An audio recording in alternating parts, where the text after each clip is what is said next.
विभिन्न वंशको पहिलो र अन्तिम राजा को भन्दाखेरि गोपाल वंशको भूमिगुप्तदेखि जितगुप्तसम्म भइहाल्यो। महिषपालको बरसिंह, भुवनसिंह, किराँतको यलम्बर गस्ती, सोमवंशको निमिष भास्कर वर्मा, लिच्छवीको चाहिँ के छ त जयदेव प्रथमदेखि जय कामदेव, मल्लको अरिदेव मल्लदेखि काजा भरपाते, जयप्रकाश रणजित तेजनरसिंह संस्थापक को थिए, रत्न राय रण थिए।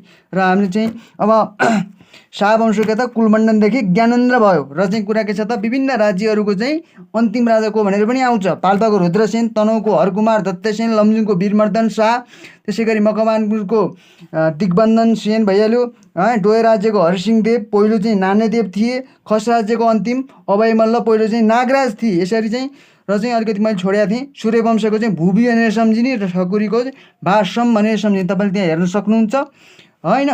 त्यसै गरी मैले चाहिँ जय प्रकाश मल्ल चाहिँ अन्तिम हुने त्यो भजक